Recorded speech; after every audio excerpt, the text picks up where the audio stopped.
Hello, Seth. She said he was there. That's bizarre. Maybe he's going to pick up. Maybe he went to the bathroom or something, man. I'm with him now. Oh, okay, cool. How you doing? Good. How you doing? Great. All right, there he is. So, Seth, you're coming to Detroit for one of our premier comedy events, man. This is great. I'm really excited. Yeah. Well, this is a big fundraiser, and, it's a very important event here, a very serious event, but very funny event, too, man. You're following a long line of pretty big people who've been a part of this, and I know they're real excited to have you. Yeah, no, I'm very excited as well. I have a friend who is associated with the event, and he told me about it and spoke very highly of it, so I'm really excited to get out there. And I got to tell you, you've got the coolest gig. I mean, in terms of comedy, Seth, and obviously you're a great joke writer. Is there anything you'd rather be doing than Weekend Update? No. I mean, it really is the best. It is so cool. I mean, I just love that job, and you've got this long line of people, of course. I mean, it's really this esteemed thing. It's almost like being the president of comedy or something. It's great. I mean, not only do you get to tell jokes straight down the pipe of the camera, which is great, but it's so fun to be out there and get to play straight man to the funniest people in America, by my estimation. So it's really nice because there's different stuff that happens every week out there, and I love it. Yeah, how was it when Amy left? It was hard. I mean, I will say that, and Amy and I have talked about this, I would rather do it with Amy than do it alone, but I'd rather do it alone than not with Amy. Oh, I gotcha. Okay, that makes sense. You prefer having a partner? I preferred having Amy as a partner. I will say now I've grown very selfish about the material. Yeah. And Amy and I used to always laugh because we're like incredibly close and incredibly supportive of one another. But if there was a week where someone else's jokes were going better, you wanted to kill them. Oh yeah, that's You'd really just be tough. sitting there while they were telling jokes, being like, "You think you're so great." Well, that had to be a little nerve-wracking when all of a sudden she's gone, she's not there. I mean, that's a little, all of a sudden it's like, ooh, I'm walking the tightrope alone here. This is a little funny. It's funny, it's actually funny because Josh Brolin's hosting this week, and he hosted the last show she did before she had her baby. So it was funny because she had her baby on a Friday night, and the first time I did it without her, we didn't. We thought she was going to make it through that show, and then we had like 3 weeks off. So it actually happened. It was kind of good how it happened because we kind of went out there in a panic and just had to do it alone. Yeah. Who was the last last person that did it solo for any length of time before you? Colin Quinn did it briefly before Jimmy and Tina took over, and then I guess before that it would have been Norm.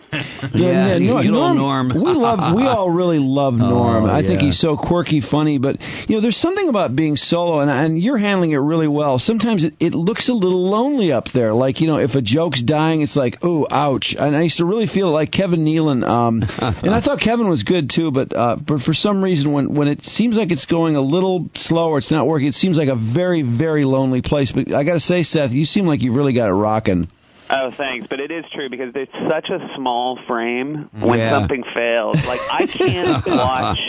It's really hard for me to watch updates afterwards because when I see a joke fail, like, I can see, like, muscles and my eyebrows move that I didn't even know. Wow.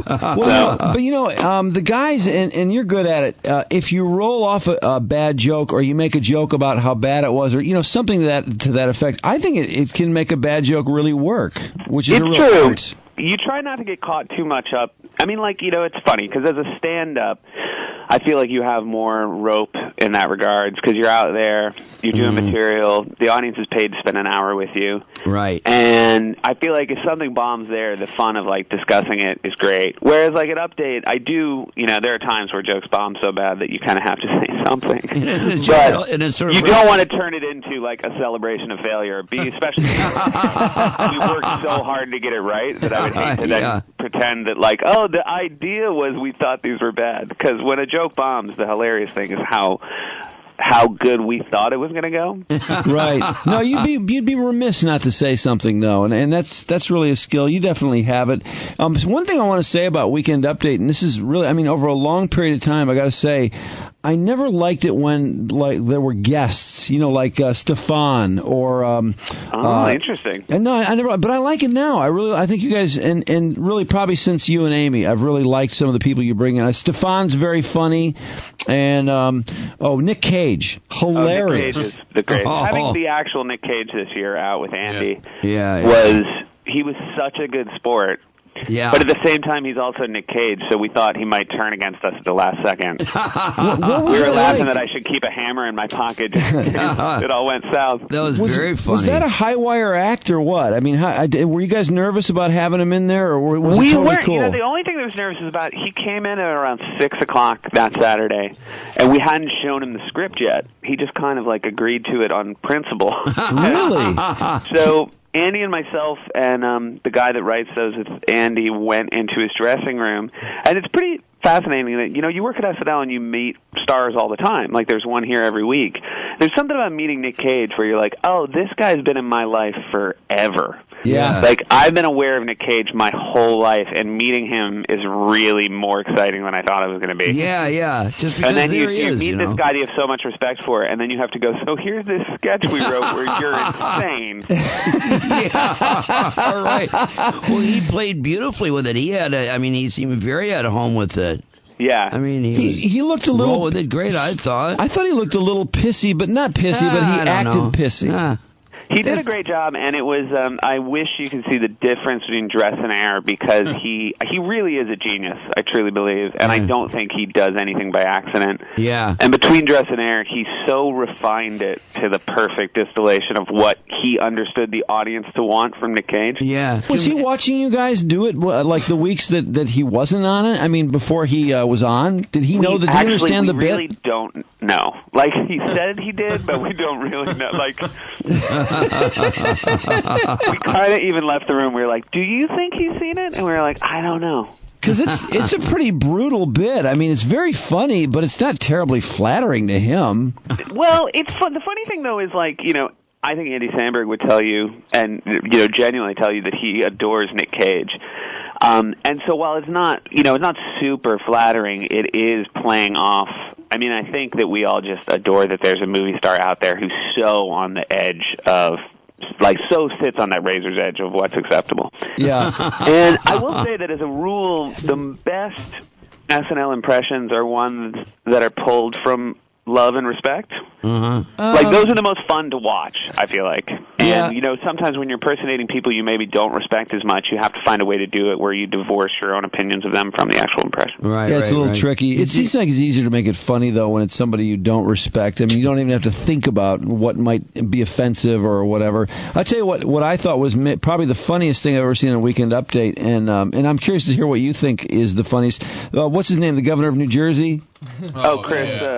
David Patterson. The governor. Yeah, David Patterson. Yeah. Holy moly. I mean, I'm dying. Like the second or third time going, oh, please walk into the camera. Please, please, please. Oh, yeah. Just ready. Yeah, got you. It was the greatest when we did that, because that we understood, like, when you're doing that, you were smart enough to know you're going to get letters.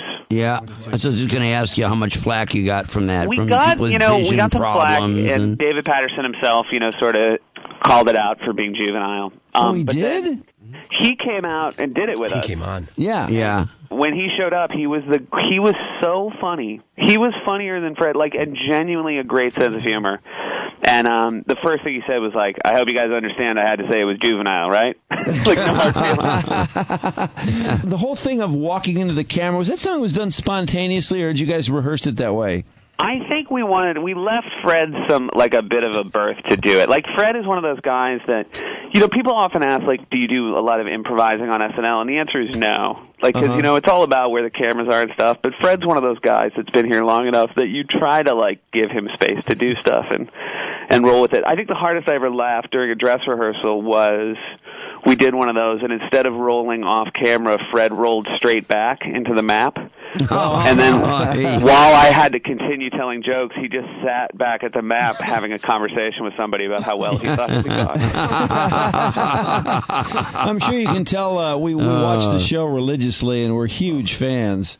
Thank you so much, guys. Oh, yeah. God, I've been watching it forever and ever, and that's why it's really, you know, your job is so interesting to me. And doing morning radio, obviously, we try like hell to make it fun and funny.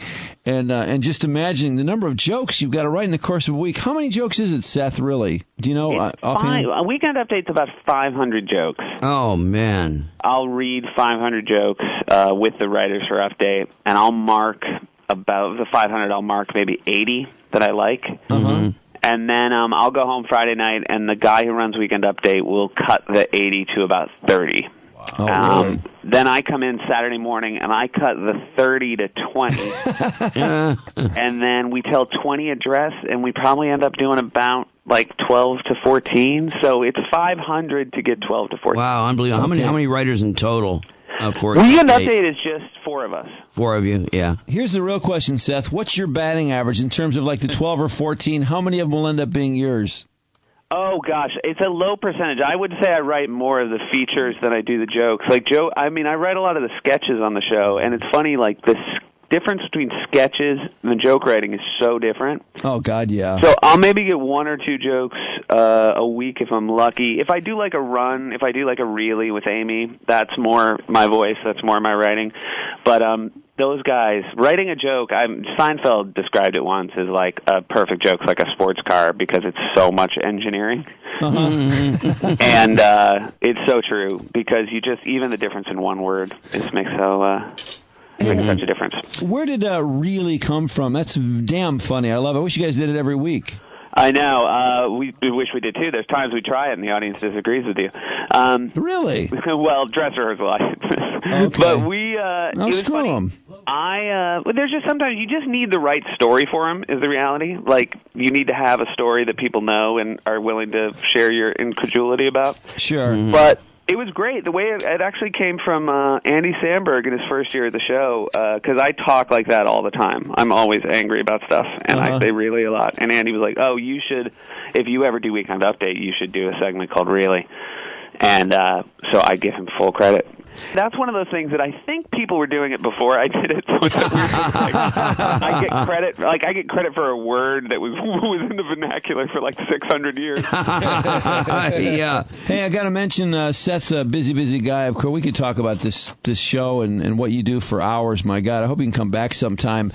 Seth is headlining the 20th Annual Comedy Night, sponsored by Forgotten Harvest and Funny or Die, April 27th at Orchestra Hall in Detroit. More info at ForgottenHarvest.org.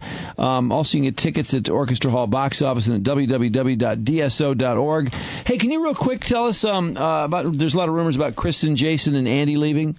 Yeah, I mean, we obviously, it's a decision that always happens in the summer, so nothing's been decided now.